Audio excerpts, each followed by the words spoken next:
I recently had a deal where the agent was charging the buyer an additional $15,000. That buyer is a single mom who has been working her ass off to get a down payment for the house, and now she needs to pay an agent for their commission. I firmly believe if you're making 1.5%, I am not gonna go charge my buyer an additional percent. I'm not gonna do that. I'll just go do more deals. There's so many of these pretenders on social media, and they're just not doing business the right way. Like, this has to be done the right way, or there's going to be regulations. This has to be done the right way, or it's going to get shut down. I don't think of us as wholesalers. We're not wholesalers. We help people get their home sold, period. And that could be us buying it. That can be us listing it. That can be us doing a net, however it is. It doesn't matter. At the end of the day, they sold their house. That's our mission statement.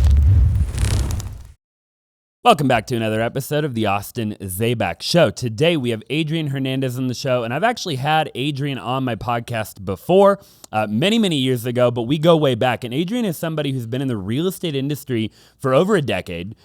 He actually was the #1 real estate agent at 24 years old at his brokerage. He's done a lot on the retail side of things, but he's also done a lot on the investment side of things, flipping houses, wholesaling houses, flipped over 250 houses, wholesaling a ton actually now, which we're going to get into, all the different strategies that you're doing to wholesale. You've taken a much different approach actually that I've taken, and so I think we'll have a really good conversation there. And we'll also talk about mindset and what it is that you need to succeed in the world of real estate, really real estate entrepreneurship. So, Adrian, I appreciate you being on the show. Dude, I'm excited to come back. This is cool. And cool to see the way that the studio evolved, man. I know, it really did, bro. You came, I'm trying to think, when's the last time that you came? The red chairs. Red curtains. Red curtains. Yep. Brown wall. That was the last time. Okay. Yeah. Crazy, bro. Dude, it's really so cool. Crazy. Yeah. And now you're building the house and it's moving, and so excited for you, bro. We're moving and grooving, bro. So I want to go just right into it, right? So many people get into the backstory right out of the gate, and we lose the audience. So let's just get right into, let's start with wholesaling. Yeah.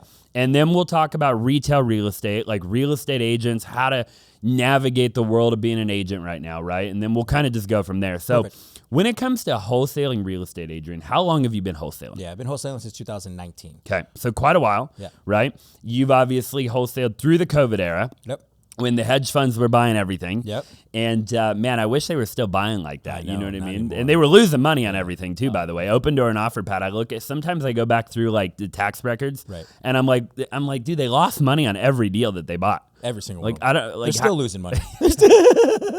You get a bunch of Wall Street guys doing real estate, right? Right. Or a bunch of tech guys, I guess. Exactly. So you've been doing real estate wholesaling since 2019. Yep. Where did you start? Because everybody else starts, cold calling. Yeah. How did you get going in wholesale? Yeah, so wholesale was cold calling.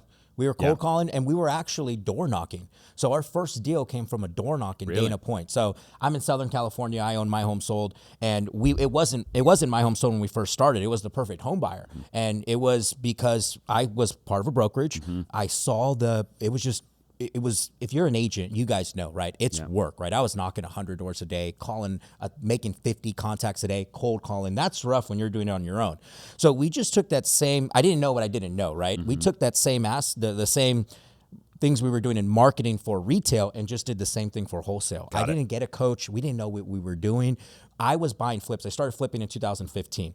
I was buying flips, and some of the flips weren't making sense. So we would back out. Well, my partner, Nick, at the time, Nick was just an agent. And Nick's like, dude, what are we like? Is there something else here? And I'm like, well, let's see if another investor would buy them. We didn't even know what wholesale was. We're like, let's see if another investor would buy it. We made 10 grand. And then all of a sudden we're like, hold on. Then we start diving into it. Wait, this is wholesale, right? I had a great coach, Ty Leon Guerrero. Ty's like, that's called wholesale, bro. Just so you don't know. Like, if you're not aware, it's called wholesale. Yeah. And we're like, oh shit. And then the first big deal came from a door knock. We were door knocking in our area.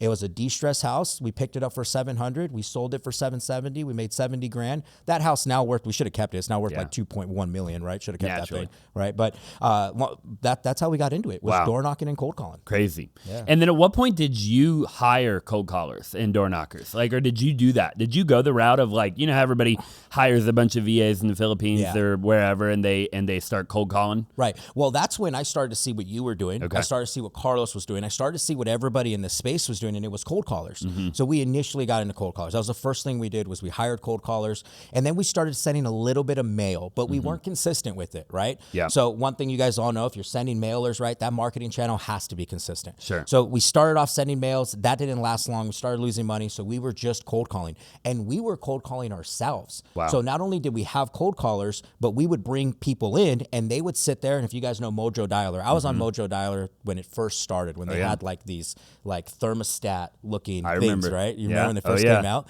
And so was it thermostat gauges? Yeah. And so when we first got into it, everyone would come to our office. Agents were just cold calling, saying, "Hey, would you be open to a cash offer?" Yeah. And we would like circle prospects. So we would drop into San Bernardino. I would pull. Remember neighborhood search? It's still on Mojo. I would pull a neighborhood search and just cold call. Sure. And just like I was doing pulling expired listings and for sale by owners as an agent, we were doing that for wholesale. Yeah, and just making them a cash offer. Just making them a cash offer. Right. Love that. And what markets were you in back then, and how has that evolved over time? I mean, like when you first got started, because I want to talk to some people right now, right, that are maybe brand new. They want to get into wholesaling. They've seen you or me or Jameel or Pace or somebody online, right? And they're like, dude, I want to do that. So like, what would you recommend, and what did you do? Yeah. So, well, what I recommend is start small, right? Start where we can start. I think that's the problem is everybody, they see what you're doing. They see all these huge marketing budgets and they think they need to go spend $100,000 on PPC. I'm like, no, let's start small. Start with what we can do. So start with cold calls, start with text, right? For us, we started in Southern California, and I believe you need to start in your backyard. Yeah. I'm not a big believer on going out of state because you barely know the comparables in your own backyard. If you guys live in your area, you know the streets, you know the neighborhoods, you know the shortcuts, right? You guys all know that. You've lived there long enough. So then why are we going to go look at other markets and we don't even know our own market yet, right? And we made that mistake. We were in Southern California. We saw everybody start to do out of state because all the hedge funds were buying in the Sunbelt areas, and we're like, well, let's go there, right? The Sunbelt states, let's go there. Yeah. And Austin, it was more work. Yeah. It was more work. We were making less money per deal. It A lot of times you do. It was super hard for us to comp, right? Because we didn't know. We were having to bring people in. And I'm not saying out of state doesn't work. Out of state works, right? Our buddy Nick, he does tons of stuff out of state, right? So out of state works. But for us, when we were first getting started, we overcomplicated the process. And I believe that's the problem with new wholesalers is they overcomplicate the process. That's the new problem with new entrepreneurs in general. Sure. We just overcomplicate it. Well, I think we do too much too soon a lot of times, right? Like, and we always have good intentions because I've done it, you've done it, right? I've done it a million times, actually. You've seen me do it. You know, you've seen me start all these different companies, and then I always end up going back to real estate, right? I'm like, okay, screw all that.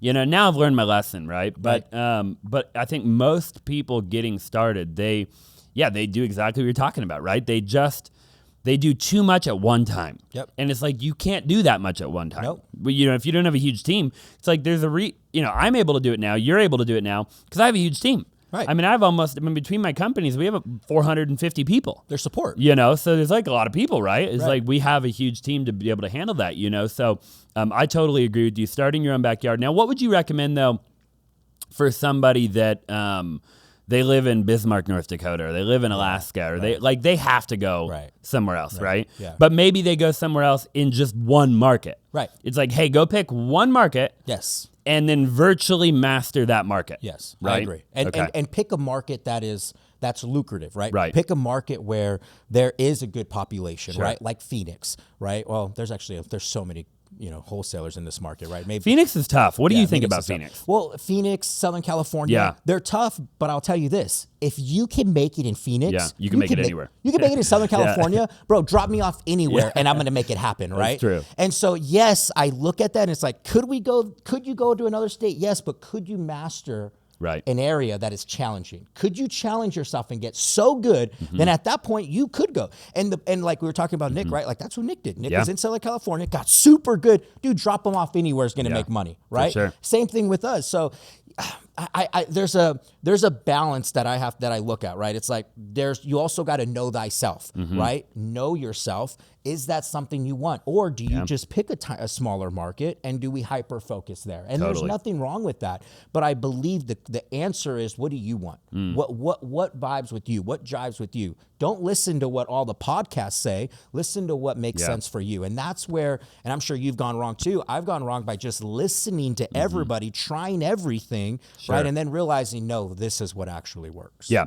So in my company, Adrian, now I've changed my company a million times. Okay. We've changed everything about the wholesale company. We're talking about wholesaling right now.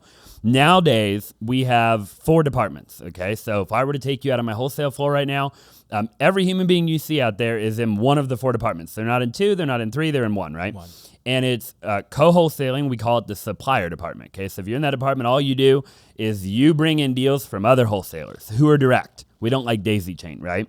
Love that. And then so those are our supplier department, right? Then we have our agent department, okay? So if you're in that department, you bring in wholesale deals from real estate agents nationwide, okay? Right. And then we have our direct to seller department, which I'm sure we're going to talk about, right? Which is going to be anything direct to seller. So anything where we spend money to get a lead, and that lead is a homeowner, okay? Right. And if you're in that department, that's all you do. You talk to homeowners and negotiate, right? And then we have our dispositions department, right? And they sell deals for all 3 acquisition departments that we just talked about. Love it. So in your company, I know we were talking a bit before the show, right? And it sounds like you do a lot of direct to seller. Yes. Probably actually more than me, to be honest with you. I actually don't do, I would say maybe 10% of our business right now is direct to seller, right? We're more volume, you know what I mean? Right. So let's talk about direct to seller a little bit. And then at some point, I'd like to know if you do any of the other things that we do. Yeah. Yeah. So right now it's 95% direct to seller. Right. Okay. We have 3 major marketing channels, and we're all inbound. So we used to be outbound, where we would go, and the difference, guys, outbound is where you're reaching out to them. So cold calling, text messaging, door knocking, and then inbound, right? Mailers, Google ads, TV ads, billboard ads, bus benches, right? All the good stuff that make your phone ring. Yep. So we do mailers, PPC, TV commercials, and we have another marketing channel going out for billboards that has not launched yet, but those are our top 3. Got it. And when did you make that transition from outbound to inbound? A year ago. A year ago. And what are the big takeaways? Yeah, well, the big takeaways is it takes a while, and you need the cash, right? Yep. So for us, Nick and I had to take a back seat on what we earned in the company, and we had to create a marketing budget that will last 6 months for TV, that would last 6 months for PPC. And for those of you guys who know, PPC and TV, it's one of the highest inbound marketing costs, right? Like a cost per lead is like $2,000. Right. It's absolutely insane, right? So you got to be able to afford that, and then you got to be able to withstand that. Outside of that, you also have to have the sales team. So it was a blessing in disguise. We tried to get on TV 2.5 years ago, and we lost $250,000 trying to do it. And I won't. Why? How come? We signed up with the wrong company. Okay. They kind of took us for a loop. Sure. And I'm a big believer on sharing good news. Yeah. Right. So I don't like going that side. But long story short, it was a lesson we learned. Okay. And it was a blessing in disguise because our sales team was not where it needed to be. And I look back on it and I go, had we done that, we probably would have lost more money than $250 because our sales team wasn't there. It was just Nick and I. Right. So what we had to do is we had to create our sales team where it was bulletproof. So we had to hire the right guys. We had to train them right? We had to make sure that the sales team was able to handle those inbound leads. Because as you know, if on PPC, if they're calling me, they're calling you, they're calling him, and they're calling him, how can you compete? And so it was a blessing in disguise that happened. But long story short, we tried to go on TV, lost money, and then we said, all right, let's screw it. Let's dial in our sales team. Let's dial in the marketing. Let's figure out how this is going to work. And then we got help. So I was with Pineda. We were at Pineda's office. Great guy. And it was his birthday yesterday. Oh, it was? Yeah, you got to text him. Oh, shit. Yeah. It's Happy all birthday, good. bro. Well, he's right next to Doug. There you go. That's cool.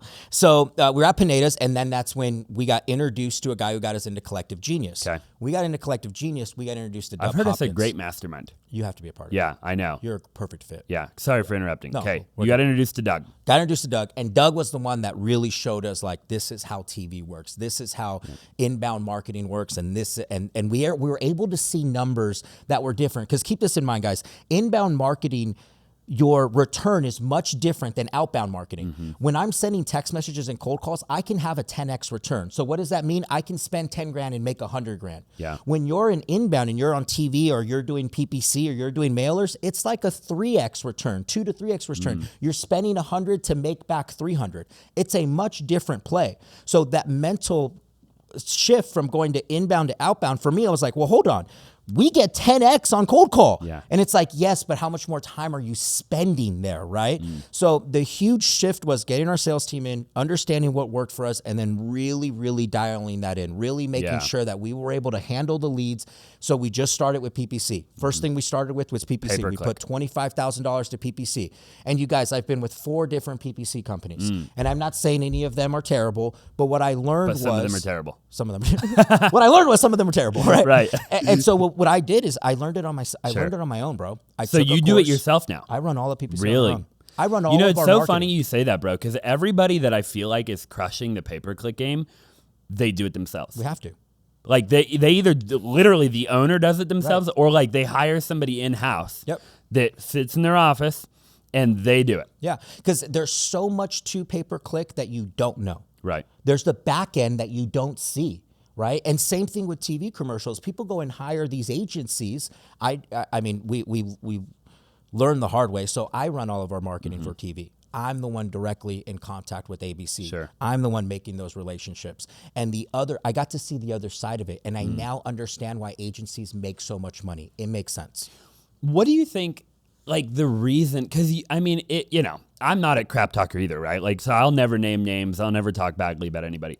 But just a blanket statement is that, I mean, most people you talk to that run pay-per-click through an agency, it just doesn't work that well, right? And what's the reason why? Like, what's broken about that model? Is it that the agencies because I've never I guess I've used 1 or 2 agencies. But I mean, what is broken about that, do you think? I don't. They're running too many ads. They're like they have too many clients. There's almost. too many clients. That's what I meant to say. There's too many clients, so there's not one focus on yours. Right. And so you're just a number. That's all you are. Yeah. And you're a date on the calendar. So if there's something wrong with your ads, they're not going to get to it for another week. Right. Well, that week is $1,000 a day. Right. That's $7,000 that I'm wasting before you go in there and check my ad to make sure it's right. Yeah. Or let's just say I'm not getting leads for 2 days, and I reach out and I'm like, hey, what's going on? Oh shoot, we realized your Zapier was broken. Well, now we need to fix it. Oh, here are all the back leads that you missed for 7 days. Those are sold. They just went to someone else. Right? So I believe it's just too. Now, there are companies that do well, where they only take on X amount of people per market, and they're very, very good at making sure every single week that account is being looked at. Yeah. But for the most part, that's not the case. And we had one company, this is crazy. We had one company, bro, where we weren't getting the lead for 2 days later after submission because they were trying to work the lead. That's unbelievable. Unbelievable. That's actually like no bueno. No. Like it's one thing if they drop the ball and it's kind of like they took on too much. Okay, like whatever, right? Like we just, like they're like competing with you on money you're spending. We would get a deal, make 25 grand. That's illegal. I'm pretty sure. 100%. They're not in business anymore. Right. We would get a deal, 25 grand, and they'd be like, oh, congratulations, cool. And then we won't see a lead for 2 days. Wow. Why? Because they made us happy on that one deal, and then they would wait, and then they would give us another lead. And I'm like, no, there's something broken here. Then we hired another agency and another agency. And this is another thing I'm realizing with marketing. A lot of these people that are helping you guys run your real estate marketing, they don't know what's going on in real estate. They don't know what ad copy works the best. They're just guessing. A lot of these guys are from other industries. We have the best ads because I know what people are looking for. I'm with them every day. I'm at the kitchen table. I'm able to see what resonates with you and what doesn't resonate with you. Sure. So our ads they're much better. I don't have somebody from a corporate background who thinks that it works. And here's a prime example. I got on the phone with Google because Google gives support. Yeah. On a playbook for Google, it makes sense. But for real estate, it does not. For the normal e-commerce world, it makes sense. Right. But you plug that same thing into real estate, your ads are going to go to shit because it's not working. It doesn't work that way. Yeah. And it took a while for me to understand that, right? Same thing with direct mail. I would have these people create these pieces and I'm like, they're good, but they're not great, right? What makes it great? What is the client looking for? How do you know? It's the people that are in the field talking to those clients every day, the consumer every day that realizes what they want, what they're looking for, what gets them to move, what gets them to take action. And that's what I believe makes a huge difference between us and everybody else. I love that. Yeah. Getting into the weeds just a little bit of the wholesale, right? Because I think a lot of people have kind of like in the weeds type of questions. I get asked them all the time. Like when it comes to inbound in particular, like Doug. Okay, let's talk about Doug for a second, right? Love Doug. Doug Hopkins, we love Killer. him. Happy birthday. So Doug is and maybe this has changed, okay, over the last, since I've interviewed him and talked to him. We talked on the phone, a handful of times, and I've kind of picked his brain, right? But Doug himself, last time I talked to him, is going on a lot of appointments. Yep. Like, he's literally driving to the house and shaking the hands of the seller, right? Can you delegate, or like, is there a way to virtually succeed with inbound? Meaning, like, because like my company, right, we never go on an appointment. Right. Like, ever. Like, I don't even remember the last time we went on an appointment, right? So cool. But we don't do a lot of inbound, though. Like I said a little while ago, we're the inverse of you right now, right? Like 10% DTS, 90% agent outreach, and supplier, co-wholesale. Other people who are doing DTS, and then we just sell their deals, right? So yeah, the question is does that model work with inbound? Yeah. Or do you need to be like a Doug and have somebody or whoever's watching actually drive to the house? Great question. I believe there's a hybrid model for everybody. Okay. And what I mean by that is that we used to be all phone too, right? And then we got part of Collective Genius and we realized the conversion is much better in person. Of course. However, there are some people that don't want to meet in person. Or they can't. Yeah, exactly. Or they'll call us and be like, no, just give me an offer now. Right. And there's nothing wrong with that. But what I believe, and let's go back a little bit, everybody they'll take something they learned from a podcast, they don't put enough thought into it, and they just run. I need to do that. Yeah. How about you figure out what works for you, right? Try the virtual game. Try going on appointments. Which one is working for you? We have somebody that's inbound marketing, a good friend of mine. All he does is over the phone. Never goes on an appointment. Maybe once a month we'll go on an appointment. He does inbound. It works for him over the phone. For us, we like to get in front of them, right? Yep. We changed our model a year ago where now we're getting in front of them, and it makes more sense for us, right? Yeah. Especially when you're competing. When you're the only one on the call, it's very easy for you to do it virtually, right? But when I'm competing, I want to get in front of them. And this is the biggest difference I noticed. I get a better price when I'm in front of them. Oh, of course. They tell me things that they weren't going to tell me over the phone, right? We're able to bond with them a little bit more. Yeah. Right? So for us, it's in person. However, we have a hybrid. So there's not, and I'll give you an example. We went all in person and we lost 3 deals because we were trying to get them to meet in person. Right. So we pulled back and we're like, I'm like, you guys stop.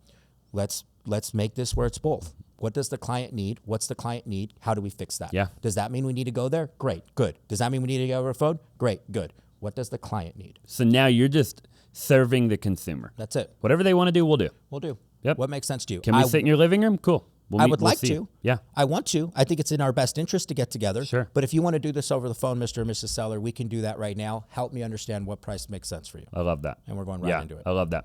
Now, in order to do that, in order to run a company like that, I would imagine that most of your inbound stuff that you're doing is all where in the place that you live. Yeah, that's another thing, right? We're not going on an appointment 2 hours away. Of course not. Right? Now, our heat map for commercials is very big, right? We could go 2.5 hours, but at that point, we're finding somebody in that area to go for us because we want to stay in Orange County, borderline LA, and then Riverside, San Bernardino. We're able to get there in an hour. If it's past an hour, we're talking, we're saying, how can we get it over the phone? Give you a prime example. I got one last week in Barstow. Barstow's 2 hours from us. I'm not going there. No. Right? It was an inbound lead. We were competing, right? But we were able to do what we needed to do over the phone, and we got under contract. That's awesome. Yeah. Yeah. So really with direct to seller, you just have to be conscious about what you're doing, right? Like if you're, like you said, I think you said it best, try something. Maybe don't spend $100,000 right out of the gate, right? See if you can start small and test it, see if it works, and then you can, scale from there. Because California is a tough market, correct me if I'm wrong, kind of like Arizona. It's one of the toughest. Yeah. Yeah. Okay. And you're mostly in what part of California? Orange County, LA County, San Bernardino County, Riverside County. That's where you're on NBC, CBS, Fox, ABC. So is that where all your TV commercials are playing? Yeah. So they're playing from Santa Barbara down to Carlsbad. So pretty much all of Southern California, not including San Diego, is its own TV station. But LA, Riverside County, San Bernardino County, that's all same station. Okay, cool. Yeah. Talk to me a little bit about like your team, right? Like how many people do you have? Acquisitions, dispositions? Do you do everything in-house? Yeah, everything's in-house and we're lean, dude. We got 6 people, super lean. We have one dispo. Well, now we have a dispo agent, right? So dispo agent, 2 in-field acquisition managers. We have 1 person who's in on the phones and file management. Wow. That's it. Super lean. Super And lean. what made you decide to go so lean? You just don't need all the fluff? We had a big team, and it was a lot of drama. Yeah. It was a lot of drama. We were also needed a big team for inbound, right? When you have 20 cold callers and each cold caller is bringing in 2 leads a day, that's 40 leads a day. You can't really get away with having, 5 people on the team. So when you're inbound, what I've noticed with inbound, you can run a little bit of a leaner team, right? When you're running outbound, you have to have that support, right? You have to be able to have somebody. There's no way 2 guys are calling all those cold calls in a day. There's no freaking way, right? So we noticed when we went inbound, our team got smaller. And for us, it's much, I like a small team, right? My ego used to tell me I needed a big team. My ego used to tell me I needed a massive office with 30 acquisition reps, and and don't get me wrong, we did that. Yeah. Right? And we all did. And I got kicked square in the, and I had to learn, right? And then so now it's lean, mean, and controllable. I love that. Yeah, no, it's so cool. You talked a little while ago about your average deal size. Are you cool with sharing what your average is? Yeah, it's 55. Our average is $55,000 a deal. Right. That does vary, but on average. And that is because you're inbound, right? But the cost per lead, like you were talking about a little while ago, is $2,000, give or take. Right. Depending on what you're, I guess that's just TV, right? Correct. That's TV, PPC, $1,200, right? Now, is that cost per lead or cost per deal? No, that's cost per lead sometimes, bro. Yeah. How many leads on PPC to get a deal roughly right now? 6 leads to a deal, 7 6 leads to a deal? Yeah. Okay. Yeah. And then you obviously, I guess we can kind of bounce back and forth between retail and wholesale, but you're an agent, right? And you have a team? I do. Okay, or a brokerage? We have both. I have a brokerage and a team under that brokerage. Cool. So how much of because obviously, I used to do way more direct to seller, right? When I had a smaller real estate team, I was able to kind of get the two to talk to each other a little bit more. Right. It's actually gotten a little more difficult as both of the companies have gotten bigger. But how many would you say, if the cash offer doesn't work, are you able to then go on a listing appointment and do that whole process? Yeah. So now we have listing agents that are part of the My Home Sold wholesale division, and their job is to go out on listing appointments. Got it. So when we're on the phone, depending on the condition, depending on the price, we're very honest and direct with the consumer. So we'll tell them, we don't think that we're a good fit for a cash offer based on what you have. Matter of fact, I would stop calling investors now, and the best option would be to put it on the market. Yeah. Or we talk about a net listing. Very similar to a novation, but the difference is that so we'll get them under contract for $500, put it on the market for $525. We'll get a $550 offer. Yep. We still got to pay the agent. We still very similar to a novation, but they're just signing off on everything. Everything transparent. They're signing off on the listing agreement. They're signing off on the purchase contract. They're signing off on the seller estimate. Yeah, it's not a power of attorney. Yeah, instead of a power of attorney. Got it. And the reason for that is just because it's liability. Less liability. Yeah, liability. Yeah. Just it's California. Sure. It's California. Yeah. So I personally, I it's not that I'm not a fan of novations. I understand them, but for me, I'm just not going to do them in California. Yeah. What I like to do is just refer my novation. I heard that. I heard you guys talking about that. Yeah, it's just whether it be Rich Wonders or whoever, it doesn't matter, right? But, because I'm like you, it's so much liability, bro. Yeah, it's just... And I'm like, man, I'm an agent. I run a big team. I'm a wholesaler. It's already kind of a little bit you got to be careful, and it's just I don't want to cause a problem. I don't want to get sued. If I can avoid it, I don't want, and I don't want to do bad business. Right. 100%. So it's a lot of times if we think it would be a good novation, I'll just give it to somebody. Right. And just say, hey, if you're able to get this done, kick us a referral fee. Get it done. Get it done, right? And we can take the referral fee because I'm an agent if they want to pay it through the brokerage or whatever. Right. Or if they just want, however they want to do it, right? It's just here you go. Have you ever thought about doing that? We have, but we've gotten really good at the net listings, being able to communicate what these mean to the seller. And we have raving seller fans when it comes to net listings. Wow. They're literally thanking us when we're done. Because when we do get 50K over, we're going to kick them back 10. We'll kick them back 15, right? That's another thing, guys. It has to be a win-win for everybody. There's so many of these, I'm going to call them pretenders on social media, and they're just not doing business the right way. No. This has to be done the right way, or there's going to be regulations. Yeah. This has to be done the right way, or it's going to get shut down. We're already seeing it a little bit, right? We are. because of the bad actors. There was recently a big lawsuit. I don't know if you heard here. And I won't name names. I mean, anybody can go Google it. Jameel has posted a couple videos if people want to go watch it. But yeah, I mean, it's people that are just greedy. Yes, 100%. They're greedy. They're making $55,000 and they're calling for a price reduction at $25,000 the day of closing. They're greedy. I'm sorry, Austin. Get out. They need to get out of the business, bro. They're ruining it for all of us. Not only that, you're not doing a service to the consumer. Sure. Our job here is to do the service for a consumer. Are we going to make money doing it? Yes, but your goal is to help the seller, right? Like, I don't think of us as wholesalers. We're not wholesalers. We help people get their home sold. Yep. Period. And that could be us buying it. That can be us listing it. That can be us doing a net, however it is, or them selling it to us and we taking over their loan. It doesn't matter. At the end of the day, they sold their house. That's our mission statement. Our mission statement is to sell their house. Totally. And it's going to chop down into many different ways, but I'm not a wholesaler and I'm not a flipper. I'm a home seller. Yeah. I'm here to get your home sold. I love that. No, you're a solution-based company. That's it. Right? That's what we are. Yeah. You know what I mean? We're going to talk to you. We're going to help you. If we're not a good fit, we're not doing a deal. Right. Exactly. The amount of times that I've walked away from a deal because I'm like, nope, I don't feel good about it. No. Like, we're walking away. So let's put the pieces of the puzzle together, guys. Austin's been doing this a long time. He's been in business. As a matter of fact, we've never seen his business go like this. It's continuing to go like this because he does good business. The people who don't do good business, what do we see? We see this roller coaster, and eventually they get sued and they're on Baller Busters. Yeah. Right? So you decide. Totally. I had the owner of Baller Busters come into my office. I didn't see him here, but Moshe apparently knows who he is. She's friends with him. No. So I'm like, that's cool. Perfect. I'm like, now he can't bust my balls. He just walked right through my gosh dang office. You know what I mean? Yeah. No, I love it. So after being an entrepreneur, building your companies, right? Building both these different companies. I mean, because really you started out retail. Yep. Right? As an agent. As an assistant. Right.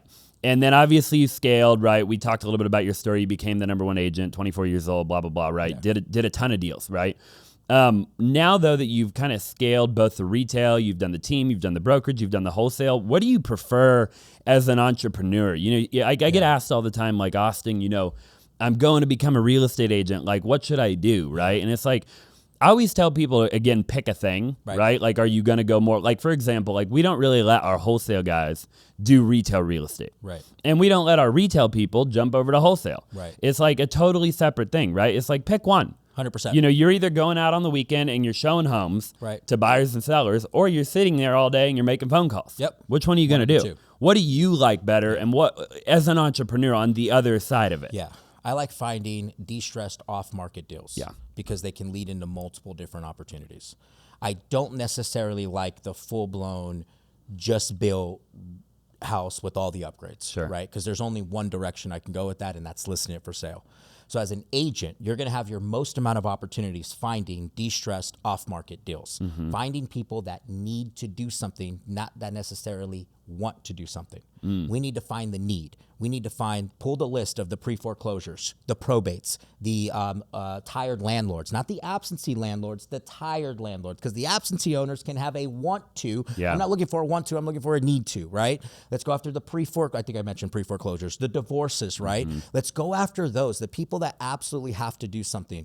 And I had a coach really early on, and I wish I listened to him. He told me this, right? But my ego got in the way. I wanted to be a freaking luxury agent, and I did 3 years of door knocking in a luxury market, and don't get me wrong, it paid off, right? But I could have made millions of dollars in between that. Sure. Yeah, dude, everybody wants to be a luxury agent. Yeah. Everybody. Like, I don't know what it is. Yeah. Right? They watch Josh Altman, they watch Ryan Serhant, you know, and they're like, it's sexy, but it's hard, bro. It's freaking hard. And not only that, not everybody can do it, right? I just think there's a certain type of individual that can do luxury. Yep. And if you're not that type, then don't worry about it. Just don't do it. Exactly. You know, I would actually argue, I know a lot of agents that probably make more money selling $500,000 houses, but they do 45 deals a year, 50 deals a year, 75 deals a year, than the luxury agent who maybe does 4 deals a year. Right? So, yeah, I'm with you, bro. I think, now let's talk a little bit about flipping. Because you flipped. Yes. You've actually lost some money flipping. Yeah, too much. Before the age of 30, you got into some bad deals, stuff like that. Now that you're a wholesaler, because the one thing that I've always kind of like been on the roller coaster is flipping, right? Like, I'll go a year, I'll flip a bunch of houses, and then I'm like, why'd I do that? Right. And then I'll stop flipping. I don't really ever lose a ton of money, but I lose a lot of time. Right. what do you think about flipping? Now, you're making $55K on average per wholesale deal, right? Without ever lifting a hammer. Right. Like, do you ever flip anymore? Yeah, we do. Okay. Yeah, I would say I have 6, 7 projects right now. We're still flipping, but it's the cookie cutters, bro. It's the San Bernardino, 3-bedroom, 2-bath, 1,500 square feet that I can get in and out of in 30 days, and it's on the market for 2 weeks and sold. Yeah. Right? I'm not flipping the high ends. I'm not flipping the millions. I'm not flipping the 2 millions. I'm looking for that real entry level, and even then, it's all a cherry pick, right? Instead of flip, so I kind of pulled back on the flip aspect. Now I'm more buying, and we're buying these single family. Buy and hold? Yeah, buy and hold. Okay. And how we're cash flowing in California, guys, is by utilizing the ADU rule. So we're able to turn the garage into ADUs and convert the cash flow to where it makes sense. Got it. Before, I would buy a 3-bedroom, 2-bath house in San Bernardino and it wouldn't cash flow, right? But now that I can turn the garage into an ADU, take advantage of, I believe it's SB. No, I'm a completely butcher it. Anyways, it's a law in California, and I should know this, but it's a law that allows you to turn the garage into an ADU. Wow. And what do you do with that ADU? Rent it out to another tenant. So you have 2 tenants. So now we have 2 tenants. Got it. And then, so like in Highland, I bought a house. It's on a flat lot, a 16,000 square foot lot, house in the front with plenty of side parking or plenty of side yard on the side. Yep. So I'm going to build a total of 6 houses. Wow. Highland's allowing us to do 6 houses with a junior ADU in the backyard. So I have a total of 7 units on that house. Yeah. Junior ADU, do that thing with cash flow all day long. And is the reason that things aren't really cash flowing right now just because of rates? Yeah, rates, and then the purchase price to your payment to your rental. There's only so much that you're going to get for rents in those areas. Even Section 8 sometimes doesn't work. So when we looked at flipping, when I look at a deal, I'll look at it and go, okay, if we're going to make $150K on the flip, or I can make $55K on the wholesale, right? Or I can keep it and I'm going to dump $200K into it, and then this is the long-term profit on the rental. And I'm just looking at going, what numbers make sense right now? Now for us, because we're running a huge marketing budget, I sometimes have to take the back seat on a lot of these deals. Got it. Because it's like, hey, we only have 8 deals right now. Totally. And we have a $300K marketing budget coming. I have no choice but to sell that. Yeah. Right? So it does depend on the season of the month and, where we're at. But I am looking at every single deal. If it's triple than what we're going to make on a wholesale, I'll flip it. But if it's not triple, we'll just wholesale it. But only if it's cookie cutter. Only if it's cookie cutter. Yeah. I'm not buying the 800 in my backyard. Did you used to do that? I did, and I got my ass kicked. Yeah. I did here. I bought a $800,000 house. I think I remember that. Yeah. I lost $1 million. Yeah. Here in Phoenix. How? What went wrong? I partnered with the wrong person. Okay. I partnered with a straight. Was the deal wrong or was the deal okay? The deal was great. Now looking at it, the deal was great, but I just had the wrong partner. Yeah. Long story short, guys, bought 3 deals here, 1 deal in North Dakota with a guy that I'm still freaking in a lawsuit with, right, till this day. Gave him $250,000 and he vanished. Wow. He was sending me pictures of projects that were not these projects. It's crazy. And so we had a house in Scottsdale. I paid $800,000 for it. I ended up selling it for $825,000. I bought a literally wood on dirt in South Phoenix in the hood. I remember that one. Yeah, do you remember that? You sent me to that one. Because I was going to have you sell it for me. You sent me there. Bro. Anyways, guys, so pick your right partner. You guys have plenty of podcasts on the contractors you guys can go look at, but do your due diligence. Yeah. How do you find the right partner? Good question. Like Nick, because Nick's your partner, right? Yeah. Nick and I own home. How do you find a guy like Nick? Dude, I went through a lot. I went through like 9 different guys before I found Nick. Me too. I think a lot of it is just luck, timing. I don't know. Finding the right. Yeah, I don't know either. Yeah, going through the motions. Now I think I know what I'm looking for, though. Yeah, that too, right? I'm able to see now that I've done it wrong. Yeah, exactly. Yeah, and you're able to. I'm sure you can spot somebody who walks in and you're like, yeah, no. Right? 1,000,000%. Right. I could name a ton of people that I would never partner with again. Right. But you have to go through that, I think, to learn, right? 100%. And to sure, maybe some people out there will get lucky. They'll bring in a partner. It'll work the first go around, right? But I'm grateful, dude, for everything that I went through, right? 100%. It allowed me now to see, okay, I want every partner I have is a Christian. Yep. That's number one, right? Love that. Number one thing right out of the gate is like, hey, do you have faith or not? Because if all hell goes wrong, what are we going to fall back on? Cool, we can fall back on the Bible, right?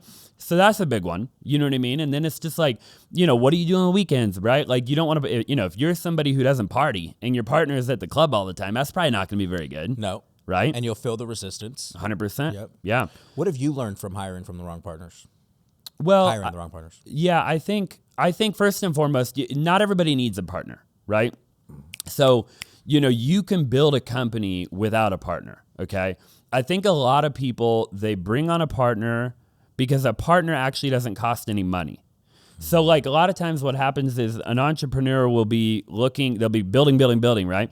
And they don't have a lot of cash left over at the end of the day because they're reinvesting, right? Right.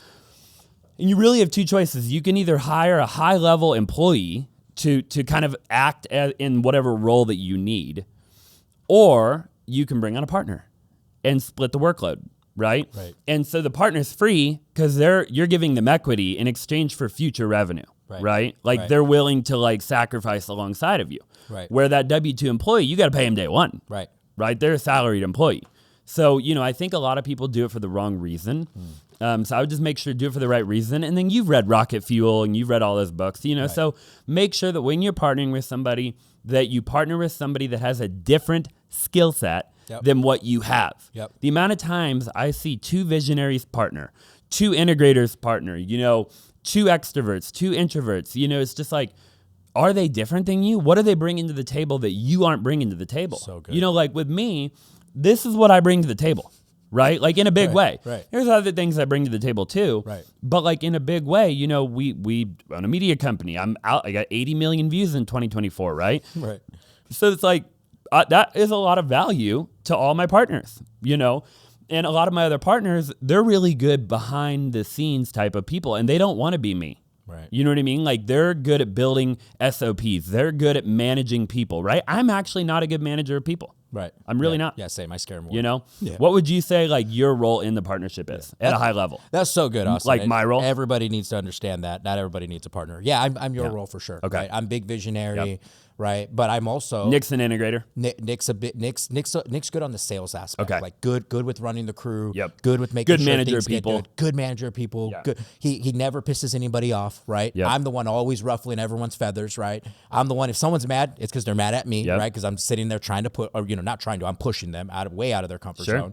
But like you said, we have to have that balance. And Nick and I realized that from day one, right? He's like, dude, you're great on the camera. You're great on doing this. And he's great on doing that. And, we're trying to get him in the camera, pushing him, right?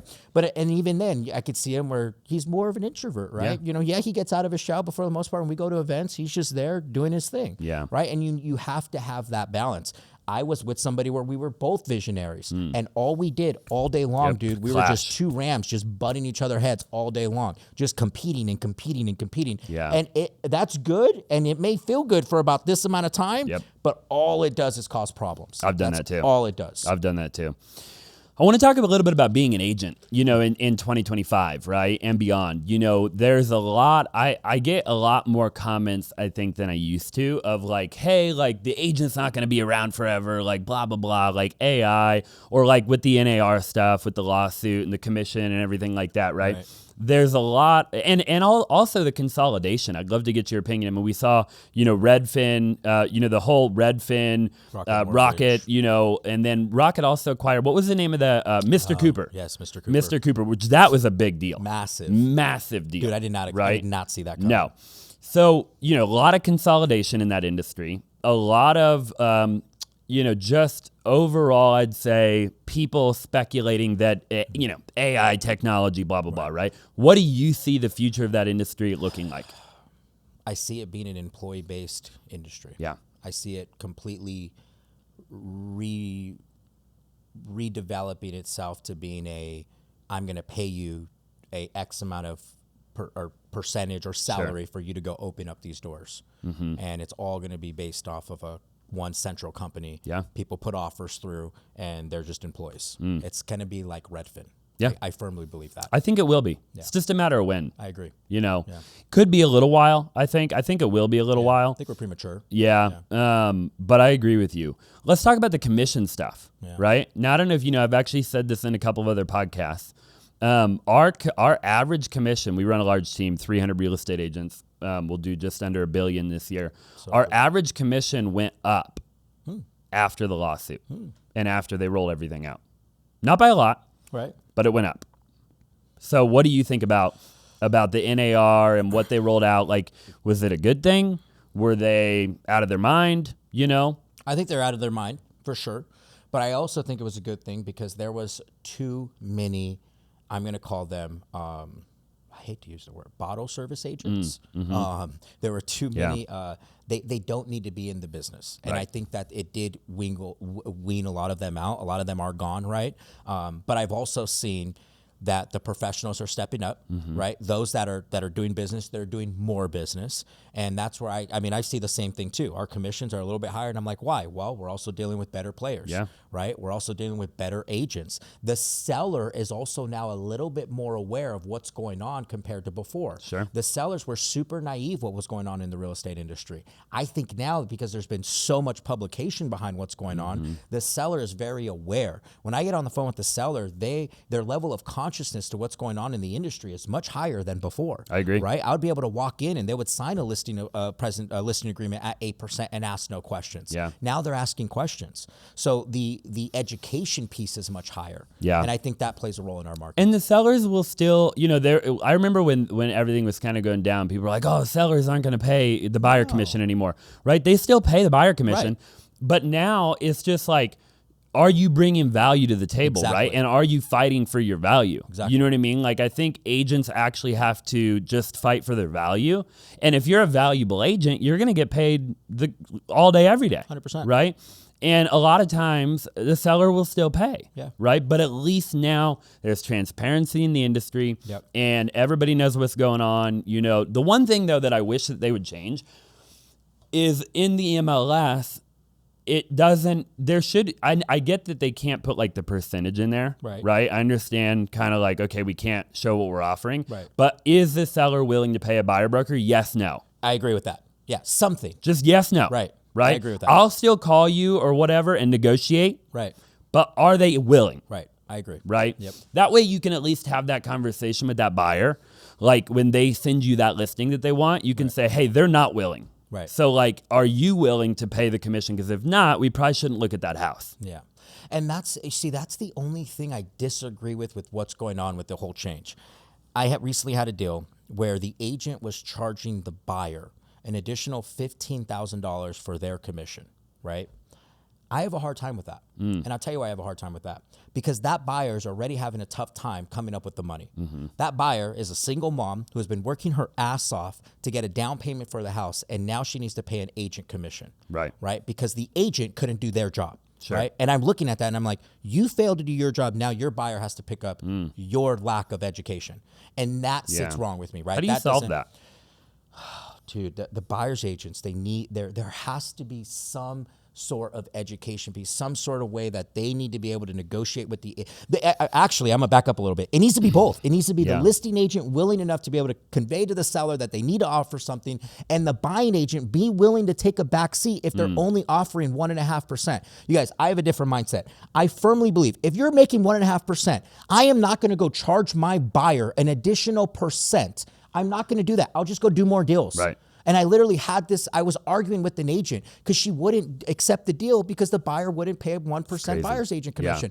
And I'm like, lady. That shouldn't be that way. I'm like, lady, you're getting in the middle of your buyer buying the house that they've dreamed of over your percentage of commission because you don't know how to go do more deals. Right. Go do more deals. The problem isn't this. The problem is you not being able to do more deals. I agree, bro. That's the problem. Yeah. And it pisses me off, dude, because I'm a big advocate of the consumer. I'm a big advocate of people buying houses.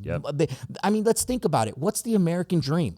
Buy a house. Buy a house. Yeah. And yet now it's getting harder because agents don't know how to freaking go do deals. So that one deal is the only thing that they need to that they're making money on all freaking year. You're the problem. Yeah.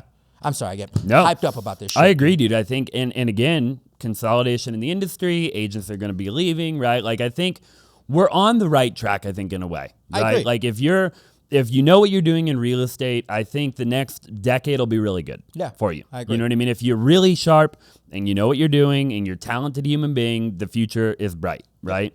If not, the future's probably not so bright for you.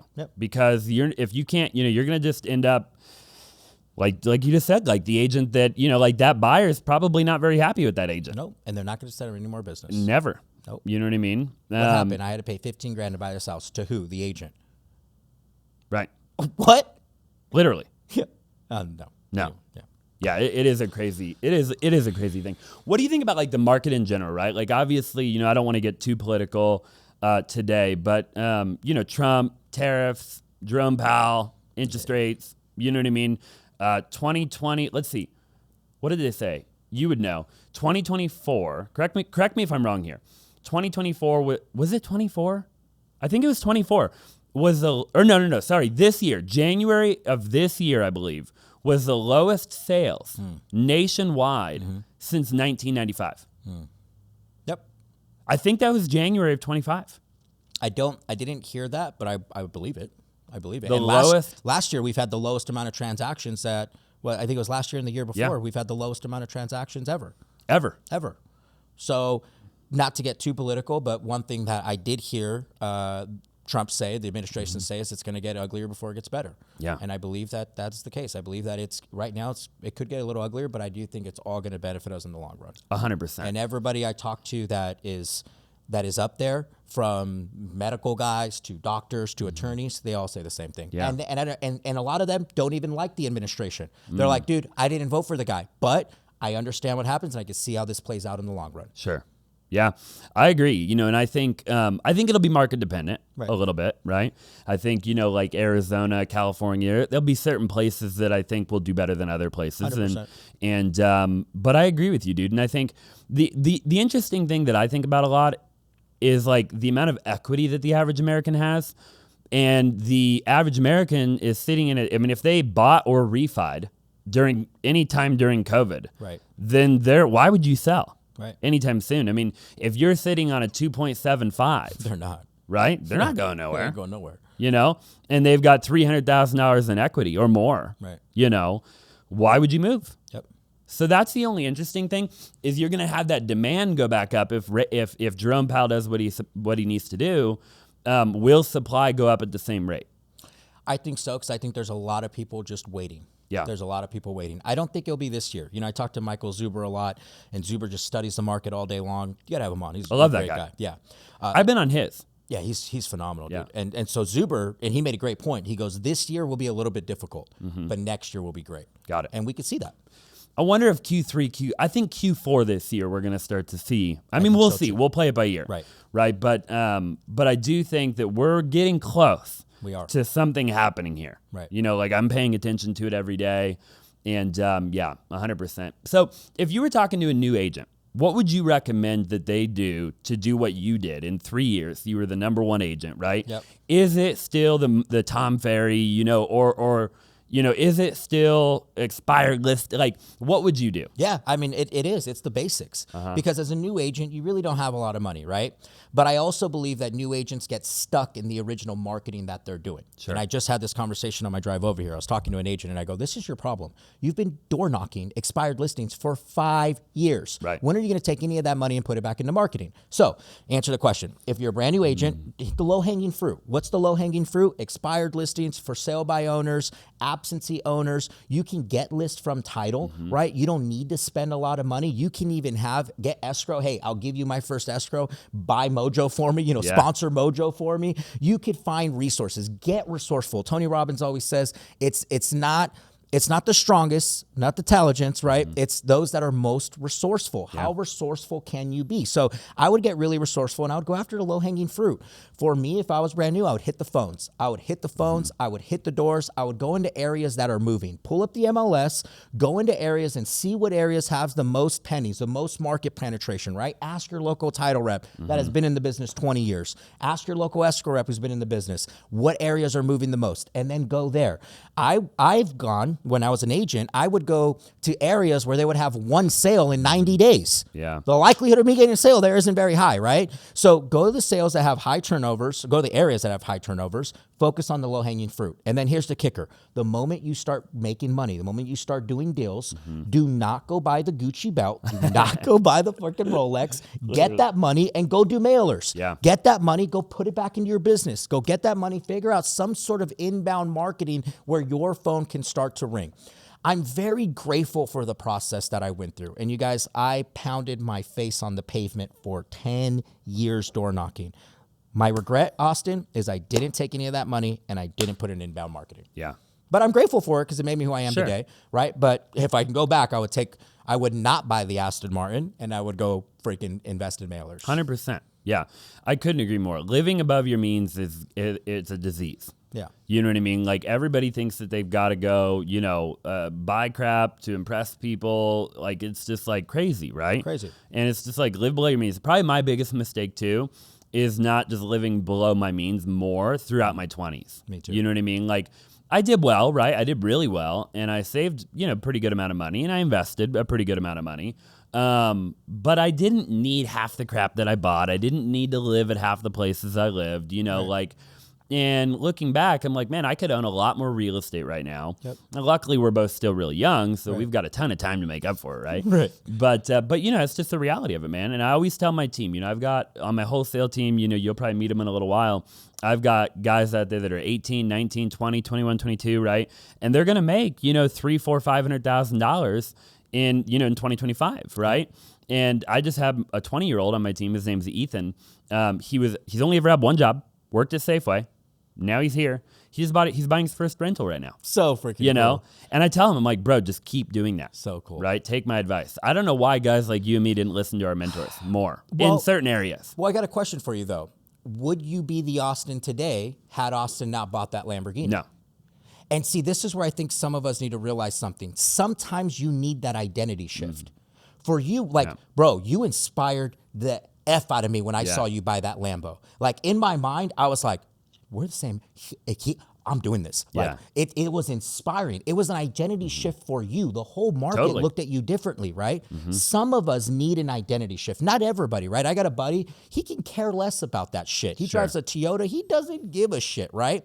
But for guys like us, dude, and there's a lot of you out there, you got to go through that. There's nothing wrong with it. Now, learn when to cut it off. Learn when to stop. Know when you're going too excessive, right? Like, I'm sure you and I have had way too many dinners that we shouldn't have had. $1,000 dinners that shouldn't have taken place, right? And that's where we should have drew the line. But some of us need to go through that. Yeah. Some of us need to be able to change the BS in our head, right? And what is the BS? It's your belief systems, the belief systems that go on in your head. And it is bullshit. I know some of you guys are probably thinking it was bullshit. Some of it is bullshit, right?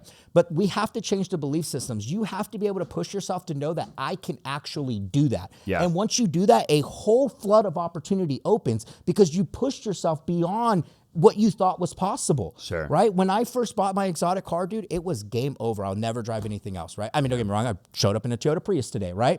But I have the ability and the mindset to know that I can go buy anything I wanted at any time because I believe that it's possible. Yeah. Some of you have to go through that. Totally. Yeah, I agree. Not everybody. Not everybody. Some people. Some of us. Yeah, you're right, dude. I would not be the person I am today without doing every single thing that I did. Yeah. Every bad partnership, every financial error, everything had to happen. Had to. In order for me to be who I am, right? And so I do agree with that. It's all connected. It's all connected, right? Try to do it when you're young though. Yeah. If you're watching, right? Like try to do it. If you have to do it, then freaking get it out of the way. Fast. As quick as you can. Yep. Because you don't want to get a family and get older and have a bunch of liabilities and have to be like restarting from ground zero when you're 35, 40, 45. I mean, you see some people, I feel like that they're 45 years old when they learn this crap. Yeah, exactly. Or 50 years old. I mean, like it's like getting later and later in life, right? And so, try to learn as early as you possibly can. Well, we rented for 9 years. I moved my wife 9 times, right? Yep. And I realized that doesn't work for a family. No. Right. So what I had to do, I sold everything, bought her house, bought our house. I apologize, babe. Bought her our house. Right. But it was the house that she wanted at the time. I was like, how the hell am I going to be able to buy this? Right. But I'm like, hold on. You buy all this dumb shit. Right. Yeah. Sell it all. Now it's different. Right. Now if I'm making those decisions, they're calculated. Right. But I can't go big because I have a family now. Yeah. Right. And for those of you that are young, if you have a family, too bad. You can't go do that. Right. Your identity shift is your family. Yeah. I agree, bro. I agree. So what's the big vision for you now? Like, you have the wholesale, right? You're ramping, you're about to go meet Doug in a little while, right? And you're crushing that. I mean, you're doing a lot of deals at a high dollar amount per deal, which is really cool, right? You have the retail, right? You do some flips, you're buying some rentals. But I mean, what's the next step for you? Is it just to double down and grow what you already have? Or do you eventually want to go raise capital and do what a lot of these other people are doing? Great question. I'm going to answer first part, which is very clear. I want to own 100 rentals. Yep. Right. I want to own. Do you know Zach Keeps? Dude, I don't, and I want to meet him. Oh, I'll intro you. Dude, he's like a great buddy of mine. Yeah. So he inspires the heck out of me, right? When I hear the rent. So You know how many rentals he owns, right? he's probably the biggest in the game. Well, I don't know about that. I mean, I'm sure there's somebody else in the country that owns more. But I mean, he owns 330 rentals and 202, I think it's like 250 he owns in cash. Completely paid off. And then the other remaining portfolio that he has a loan on is like 15 or 20% debt.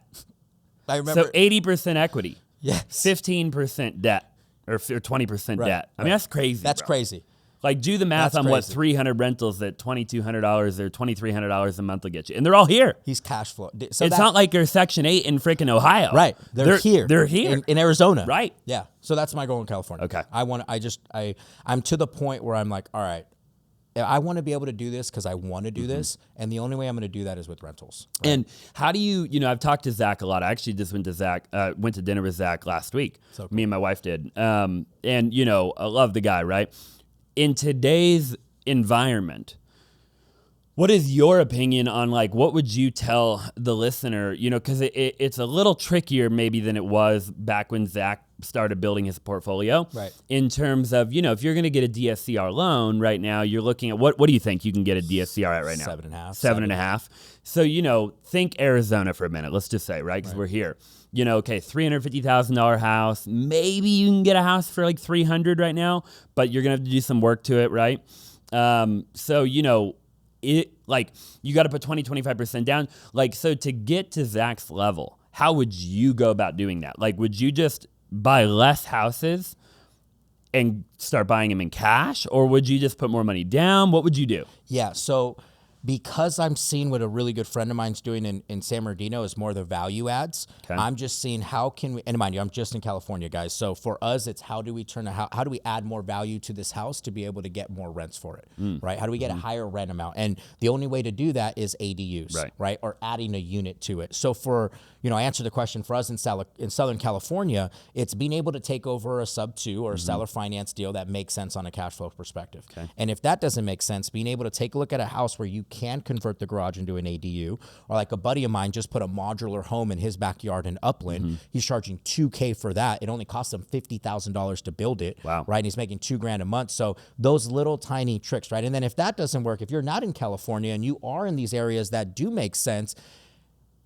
as elementary as it sounds, is being able to find a deal deep enough where it does make sense. A lot of these wholesale deals that we get, I'm starting to look at it and go, wow, that would actually make sense in a cash flow perspective. Wow. If we bought it at that would actually make sense. Now, when you say buy it, that you're talking about sub 2 or seller 5.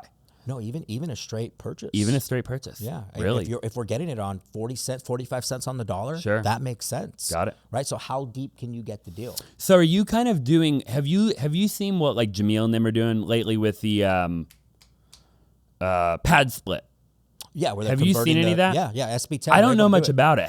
Talk to me about that. So in in Southern California, and I was right, it was SB9. SB9 and SB10. SB9 allows us to turn the garage into an ADU. The Okay. SB10 allows us to do a lot split. So let's just say I have a 15,000 square foot lot. I can split that in half, make 2 separate APN numbers. Now I have a full-blown SFR on its own lot, full-blown SFR on another lot, and now I want to say double, but Sure. we've increased the value there. So getting creative, right? I think that's a big key right now, is looking at a property and asking yourself, what am I not seeing? Yeah. What am I not seeing here? What is everybody else doing? So what I'm starting to do now is track every single deal we sell and realizing, okay, did they keep it, and what did they do to make this make sense? And I'm following that over a trailing 12, over a trailing 24, right? What that means, guys, 12 months, 24 months, right? And I'm just looking at it going, how did this make sense for this person? And then I'm seeing the people that are taking losses. Okay, don't do that. Yep. And I'm seeing the people that are making money. Let's look deeper there. What about short term in California? Like Airbnb? Yeah. Oh, shot to shit. Really? Yeah. Why? Dude, it just suits too saturated. So like, let's look at Big Bear. Okay. I got out of Big Bear just in the look of time. Really? Ryan got into Big Bear at the perfect time. He was buying houses for 150, 200 grand. When I got in, I was paying 500, 600. We went from 200 Airbnbs to 2,000 overnight, Austin. In Big Bear? In Big Bear, overnight, bro. Wow. Everybody I know was flooding to Big Bear, right? So Airbnb is not that good. It has its areas, Sure. but also California is super restricted. Like by Disneyland, don't even try to pull that. Wow. They will cease and desist you faster than you can even freaking imagine, bro. So there's so many areas that are super tight on Airbnb. Sure. It's hard to do short-term rentals in California. Yeah, for sure. Would you buy an Airbnb ever in like a Nashville or a Scottsdale? I would. Or Yeah, I would. Maybe. I would. Matter of fact, we were just talking this morning. Some buddies in Phoenix. They're like, dude, what if we, came together and we got, some sort of like bachelorette thing, bachelor pad, and yeah, it's a talk. Yeah. But looking at it, I was driving over here. I'm like, I'd take that money and buy a rental. Yeah, I know. I'm kind of with you, dude. I'm like back and forth. I actually just sold. I don't do a lot of production anymore personally, but every now and then I'll help like friends. Like what I'm helping your friend, right? So I've probably helped like 3 or 4 people this year. And anyways, I just sold an Airbnb. You might have seen it on my story here in the Dale, right? $1 million in Old Town, already on Airbnb, killing it. 4.99 stars on Airbnb. Right. And I sold it to, I represented the buyer on the deal, and it's so funny. He's so fired up. I mean, he like texted me and he's like, dude, like, he's like, why did they sell this to me? Like, you know what I mean? Like, he's like, he's like, my 3 months of mortgage are already paid for in a matter of like a week. Right. And it actually is a really good cash flowing Airbnb. Right. But I'm with you, dude. I'm like, but if you don't get the right one, then you're screwed. Yeah. Right? It's got to be like the perfect Airbnb, I feel like, in the perfect area. It does. And I had Airbnbs, right? Yeah. We had Lake Havasu Airbnbs. Dude, it was more work than it was money. I know. That's the problem. I remember getting called at 2 o'clock in the morning. I had to leave my house at 2 o'clock in the morning to get to Havasu at 5 o'clock in the morning to shut down a pool party with 150 people in it. Like, and so when I look at that, I'm like, some of us just getting into it, again, it's sexy, it's appealing, it looks fun, and then you get into it and you're like, oh. Yeah, what am I doing? Yeah, you got to pick and choose, right? What works for you? Why single family over multifamily? Yeah. Or are you a multifamily guy at all? We're looking at multifamily too. I just really, dude, I'm just addicted to that SB9. I know. Yeah. My friend Eddie's doing it, dude, and he's just crushing it, bro. And I don't know how long it's going to be around. So, I mean, California needs houses, right? We're short in housing. We don't have any low income housing. It's a major deal for Southern California. So I'm gonna play that role for a little bit. And I also feel like I'm helping someone out, right? Like, give you a prime example. I have a property in Highland, the one I was telling you about. I just rented it. Single mom, unfortunately had a terrible, terrible past, right? She's just trying to get on her feet. Dude, I see that. I'm like, all right, I got to be doing something good, right? It makes me feel good. It makes me feel a little fulfilled, right? Compared to just making money and not caring who's living there, right? I feel like I'm doing a little bit of a service. Yeah. Dude, I mean, I know we've been here for like, coming up on an hour, 15 hour, 20. I mean, what would you say isn't that wild? Yeah. Yeah, that's fast. What would you say, to somebody out there who's an entrepreneur who just wants to, they look at you or maybe me or whatever, right? And or somebody else, and they want to be successful, but they're young, they're hungry. Like, where do they start? Like, they like real estate in particular, right? We're not talking to the stock trader or the freaking whatever. Yeah. But, somebody who chose the path of real estate, where do they go? What do they do? What's your motivation? What's your inspiration for them? Who do they pay attention to? Who do they follow? Like, who do you follow? Who do you look up to? I'm going to give you guys something completely different than you hear. Cool. I'm going to say go work on your mind. I'm going to say, for me, it was Tony Robbins. Yeah. I went to UPW when I was 19 years old. Dude, insane. Went to UPW at 19 years old, and it changed the trajectory of my life. Because I believe that all of us have this limiting belief, this thing that holds us back in our mind. And I've seen wholesalers, I've seen agents that have the same processes, have the same systems, go after the same clients, but they do no business. Because somewhere along the lines, their mind stops them from succeeding. Wow. And I believe that is the trick. If we can control the most expensive real estate in the world, which is not that freaking house in your area, it's the 6 inches between our head, our mind. If we can control this and we can set this up to succeed, you will win. And a prime example is Austin. Prime example is you, bro. From day one, you had this, I am going to win no matter freaking what. Yeah, bro. No matter what. I was talking to my wife about this. I was like, there was never a time when I met Austin that I didn't ever believe that he was going to succeed. Like, he believed it so much that everyone else believed it.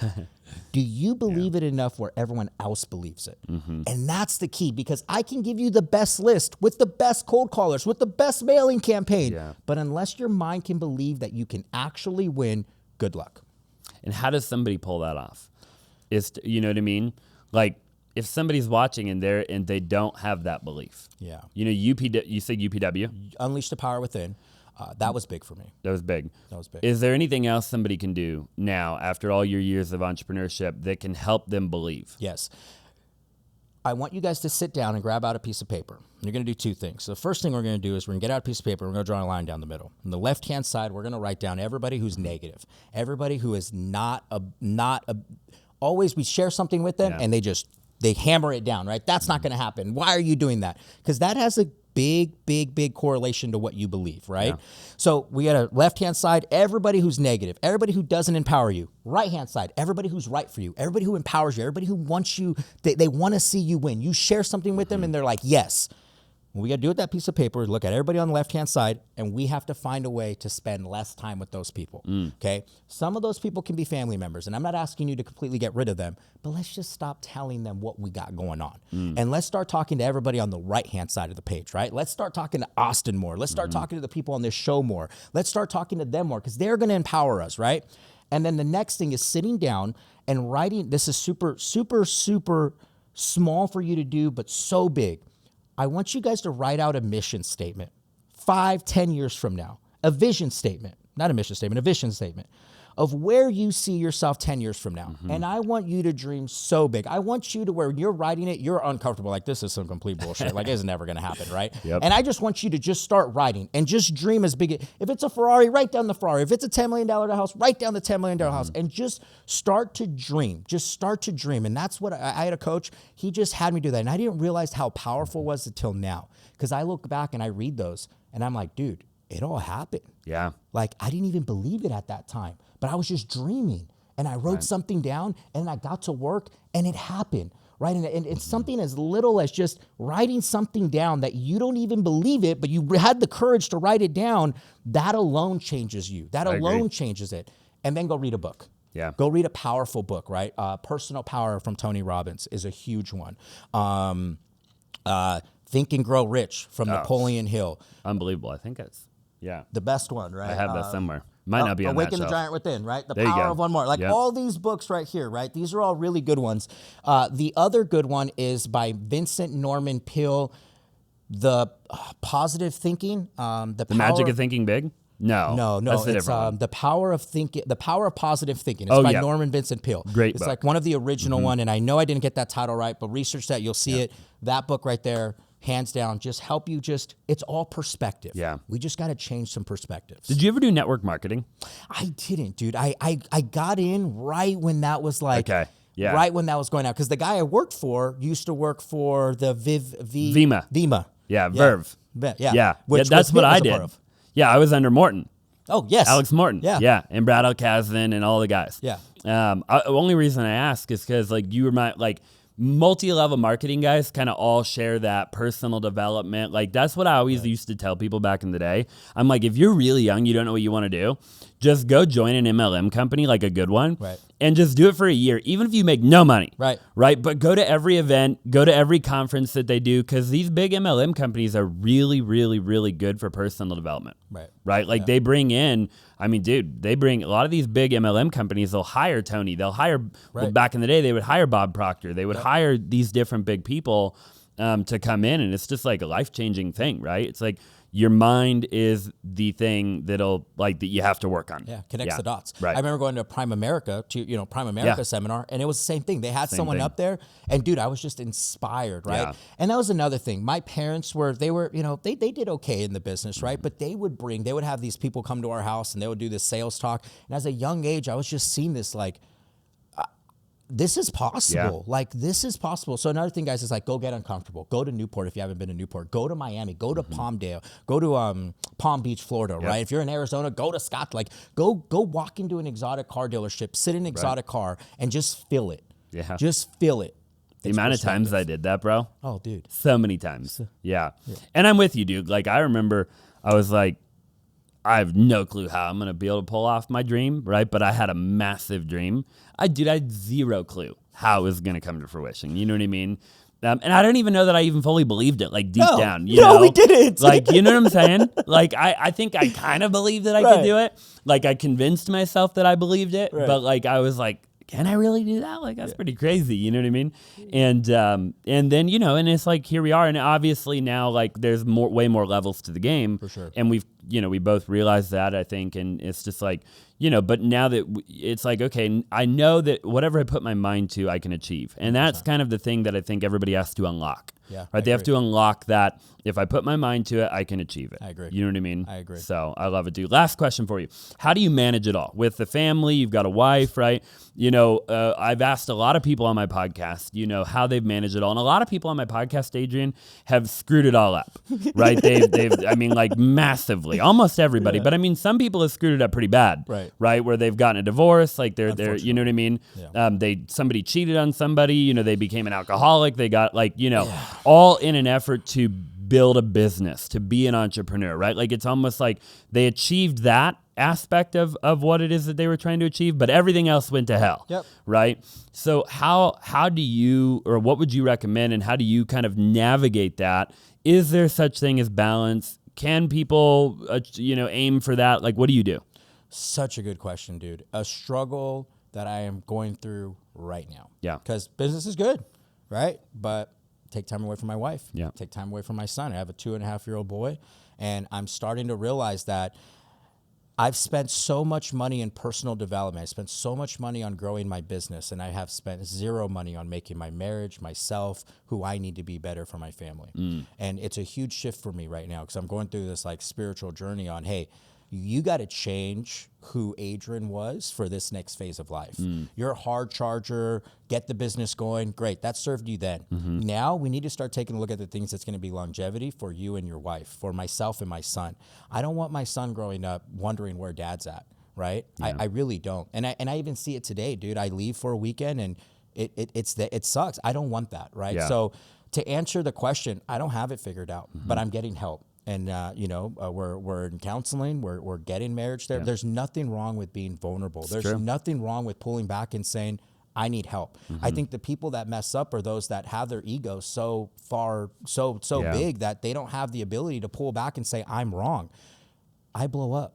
I don't know. There's times where I don't know how to control my anger. There's times where I just scream at the top of my lungs because I've had a terrible day. I come home and something happens. That's not right. That's not right for my family. And this is full blown. What just happened last week? And I have to reach out and I'm sorry. I made a mistake, right? And my wife's like, it's only going to happen for so long until I get sick and tired of it, right? So for everybody, guys, no one's perfect. We got to go seek help. And there's nothing wrong with you being super vulnerable and saying, I messed up.